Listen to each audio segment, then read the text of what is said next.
रीट भर्ती परीक्षा 2022 की तैयारी कर रहे सभी अभ्यर्थियों को मेरा नमस्कार। आशा करता हूं कि आपकी तैयारी बेहतर ढंग से चल रही होगी। अभी एग्ज़ाम को केवल 1 महीना शेष है, तो मैं आज आपके सामने इस वीडियो के माध्यम से ये बताने का प्रयास करूंगा कि अंतिम समय में अपनी क्या रणनीति होनी चाहिए जिसके कारण हम बेहतर अंक प्राप्त कर सकें। हम किस प्रकार से कम समय में अच्छा कर सकें, तो उसके लिए आज मैं आपको मेरे कुछ अनुभव बताऊंगा कि किस प्रकार से अंतिम समय में तैयारी के दौरान मेरी रणनीति रही थी। मैं शिक्षक भर्ती परीक्षा 2022 में चयनित प्रकाश सेन। तो सभी साथी जो तैयारी कर रहे हैं, अंतिम समय में तैयारी को लेकर उनमें संशय बना हुआ है कि किस प्रकार से अंतिम समय में हम बेहतर करें। कई अभ्यर्थी बिल्कुल हड़बड़ाहट में है, पढ़ा हुआ याद नहीं रहता। पहले बहुत पढ़ा है लेकिन अब उनको ऐसा लग रहा है जैसे हम सब कुछ भूल गए हैं। लेकिन साथियों, मैं एक बात क्लियर कर दूं कि कोई चाहे कितनी ही अच्छी तैयारी कर ले, कितनी ही बेहतर ढंग से पढ़ ले, लेकिन हमें ऐसा लगता है परीक्षा के दौरान कि हमें कुछ भी याद नहीं है।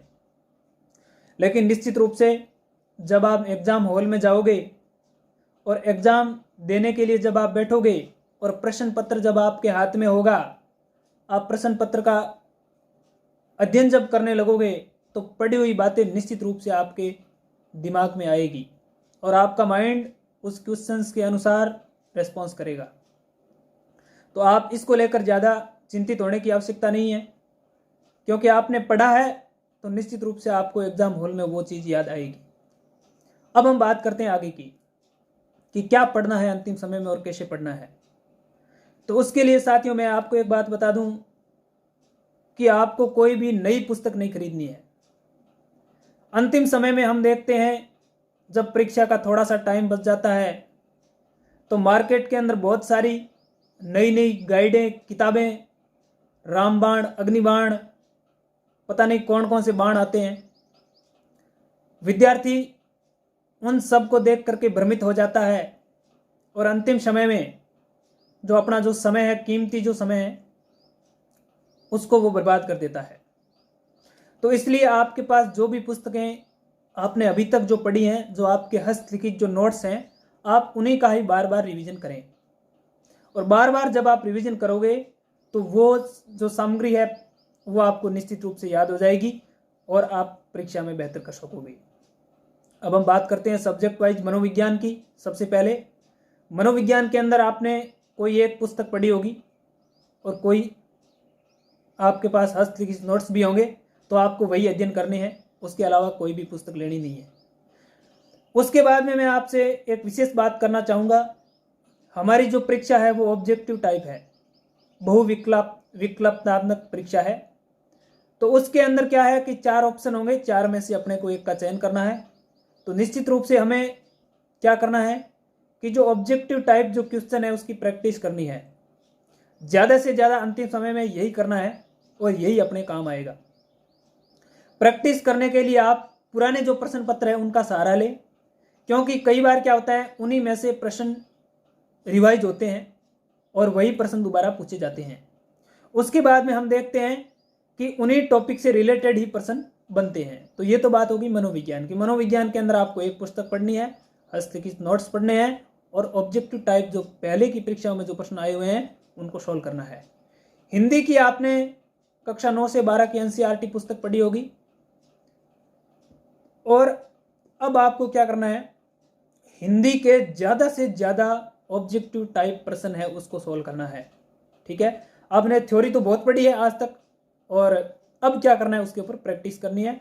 तो उसके अंदर से अपने को पता चल जाएगा कि मेरे कितने प्रश्न सही हो रहे हैं और कितने गलत हो रहे हैं। अब हम बात करते हैं संस्कृत की, सेकेंड लैंग्वेज। संस्कृत के अंदर आपको वही पढ़ना है जो आपने पहले एक पुस्तक पढ़ी है और जो नोट्स पढ़े हैं, और उसके भी ज़्यादा से ज़्यादा ऑब्जेक्टिव टाइप प्रश्न जो है वो आपको सॉल्व करने हैं। वो जब आप सॉल्व करोगे तो निश्चित रूप से आपकी एक समझ विकसित होगी और उस समझ के अनुसार आप उसका लाभ आप एग्जाम हॉल में ले सकेंगे। अब हम बात करते हैं गणित की। गणित का क्या करना है आपको, 5वीं 6ठी 7वीं 8वीं 9वीं और 10वीं क्लास के अंदर वर्तमान समय में जो एनसीईआरटी की जो पुस्तकें चल रही है उन पुस्तकों के अंदर से टॉपिक वाइज अपने को गणित का मिलान करना है। और जो उदाहरण दे रखे हैं पिछली परीक्षाओं में हमने अध्ययन किया और ये पाया कि जो किताब के अंदर से जो उदाहरण है उनको एज इट इज ले लिया गया था पेपर के अंदर। तो उदाहरण जितने भी दिए हुए हैं टॉपिक से रिलेटेड पुस्तक में, उन सारों का आप अध्ययन करें, उन प्रश्नों को आप मिलाएं बस। उसके बाद में बात आती है पर्यावरण की। पर्यावरण के लिए पिछला पेपर आपने देखा होगा, पिछले पेपर के अंदर सारा का सारा जो मैटर है वो अभी जो वर्तमान समय के अंदर स्कूल की जो पुस्तकें चल रही है, पिछले जो साल जो आरबीएससी की थी अब एनसीईआरटी है, उन्हीं पुस्तकों में से आया था। तो पर्यावरण के लिए आपको क्या करना है, तीसरी से लेकर के 10वीं तक की जो पुस्तकें हैं, तीसरी चौथी 5वीं की तो पर्यावरण, 6ठी 7वीं 8वीं की सामाजिक और विज्ञान दोनों, 9वीं 10वीं की सामाजिक और विज्ञान के कुछ टॉपिक विज्ञान की पुस्तकों में से पढ़ने हैं।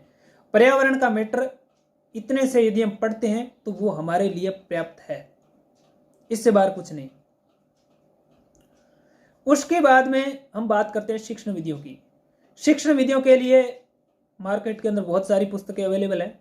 शिक्षण विधियों के अंदर तो मैं सबसे बेहतर यही मानता हूं कि आपने बीएसटीसी की थी, उस समय आपकी जो पुस्तकें चलती थी उन पुस्तकों के अंदर जो शिक्षण विधियां थी अपने सब्जेक्ट वाइज वो सबसे बेहतर थी।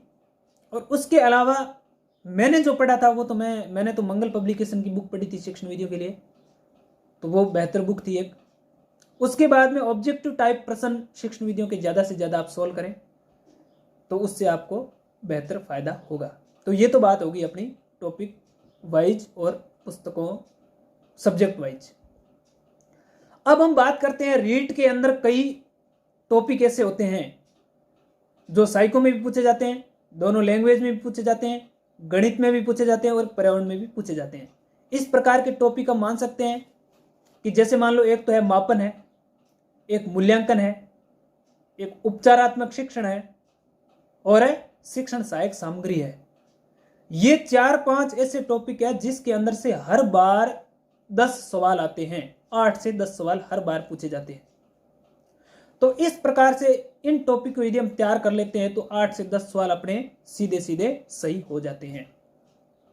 अब कई अभ्यर्थी ये पूछ रहे हैं कि हमें मॉडल पेपर मिलाने चाहिए कि नहीं मिलाने चाहिए। तो मैं आपको एक बात क्लियर कर देना चाहता हूं कि मॉडल पेपर जितने भी मार्केट के अंदर बिक रहे हैं उन सभी के अंदर निश्चित रूप से कुछ ना कुछ गलती है। बिना गलती के एक भी मॉडल पेपर नहीं है। और वर्तमान समय के अंदर जो अपना एग्जाम होगा वो एनसीईआरटी को बेस बना करके होगा। तो सबसे बेहतर यही होगा कि आप ज्यादा से ज्यादा पुस्तकों का ही अध्ययन करें एनसीईआरटी का। और ऑब्जेक्टिव टाइप प्रश्न यदि आपको मिलाने हैं तो मॉडल पेपर को मिलाने की बजाय पिछली परीक्षाओं में जो आए हुए जो प्रश्न है उन्हीं को आप मिलाएं, ताकि आपको पता चल सके कि किस प्रकार के टॉपिक में से किस प्रकार के प्रश्न पूछे जाते हैं। मॉडल पेपर यदि आप मिलाते हैं तो मॉडल पेपर के अंदर निश्चित रूप से सभी मॉडल पेपर में थोड़ी थोड़ी गलतियां होती है। तो आप क्या करते हैं, जब मॉडल पेपर मिलाओगे तो मिलाने के बाद आपके नंबर कम आएंगे, किसी के 70, 80, 90, 100, 120, 130 आएंगे।